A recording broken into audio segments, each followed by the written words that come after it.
dying to make more money, and that takes you to the card counting argument. These aren't cards that you're throwing away, these are people's lives. And I think we have a higher moral imperative to look at, and I think the insurance company has to look at that too, as a condition that people are betting on the lives of people who are dying and benefiting from it in a large way, and they're no relation to the people at all.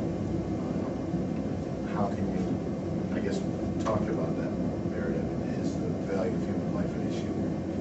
Well, I do believe it's an issue in this particular situation, but I think when we talk about the value of human life, we have to not only look at that, we can't limit our scope, we can't just look at that one person who's dying, but we have to see the value of all human life, the value of that investor, obviously, but also the value of the other people paying into that insurance company, that family, that man's family, or the person who's dying, their family. There's a large amount of lives we have to look into, and I think when we take a step back and we broaden our scope and look at all human life in general, we can really say that yes, while it's a little sketchy that we're betting on a human life, the fact is a greater amount of human life benefits. And let me get into that real quick. When we're talking about the value of human life, it is sketchy that we're betting on that, just one human's life. But when we're talking about insurance, more people paying into a system would ease the load for other people. And we were talking about the purpose of insurance. And the purpose of insurance at its core is to provide some safety net for people, for people's families when they die. And people will have to pay less valuable premiums if the insurance company is able to structure their system properly, and they're able to essentially create a system which is more equitable between the investors and the other people. So the people paying into the system, not that particular man himself, but the other people who do it for the pure insurance reasons, their lives are benefited.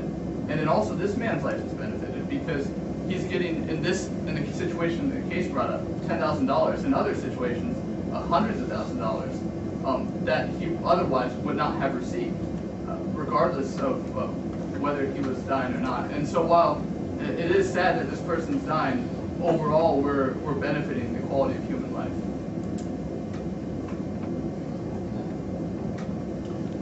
My question is that I've heard both during this session and the last session, I think great faith in support for companies to be able to set their own parameters, and faith that the laws are correct. And I wonder if you can give a specific example of where a company should be bound beyond the confines of the law. I think one example would be a situation where the company is able to unfairly change the rules. Say there was only one insurance company in the market, and they were able to limit it to an extent where they're not, where people paying in for any reason wouldn't really have a fair shake. Where say it costs $100,000 for a $100,000 insurance policy, or $120,000 for a $100,000 insurance policy, where some great amount more people who don't have an option to go to another insurance company.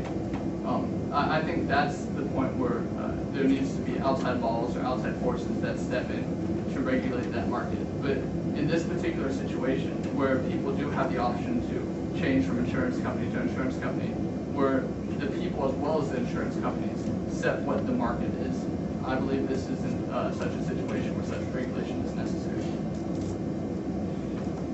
Let's talk about the ethics and morals of the investor. Suppose that the dying person needed the money for the investor for additional medical treatment, or for food, or to pay their mortgage.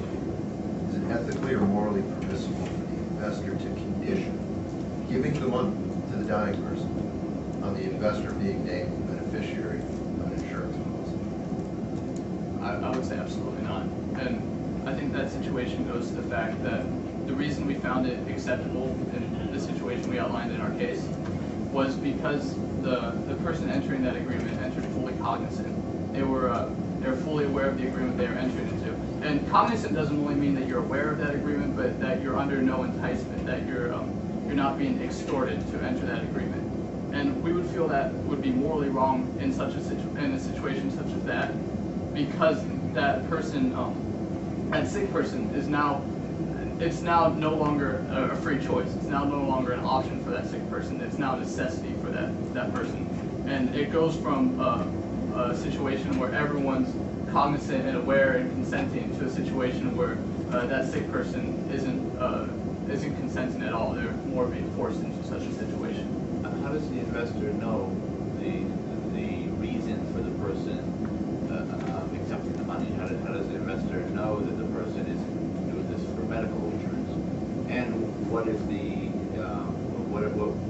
how do we know that the investor is in fact discouraging money for medical treatment in the process? I'm not going Two separate questions. Okay. Could you explain the second part? The second question is, it becomes in the investor's business interest to discourage the use of that money for medical treatment. So I'd like to answer your first question first, as to whether or not, what if the investor does not know? Since this piggybacks on the prior question, I'd like to incorporate that. The question was about, is it the morals of the investor? So if the investor is duped by the ill person, that's not a question of the morals of the investor, that's a question of the morals of the ill person. What was the question of duping? Well, I'm saying, you said, what if the investor is not aware? So let's assume that the sick person is taking advantage of the investor, sees an opportunity here to get some money from them. So in that situation, whether he's duped or whether he's just uninformed, that's not a question of the investor's morals. So the investor simply doesn't ask, you need this money in order to stay alive, but gives him money to stay alive. That's different than putting the condition that will only give the money if you don't need it to stay alive. Absolutely. And then going on to the second question, which dealt with it would obviously be in the investor's interest not to have this money used towards medical care. Could the investor do that? Absolutely not, because then we go into a great harm of the investor denying this person quality of life, obviously, but also probably of some life. The investor is now denying this person of a central right, which is due to people. And we see that as a fundamental difference. We see that as a fundamental difference, that the investor is now denying a right, and there's a great harm being caused in this new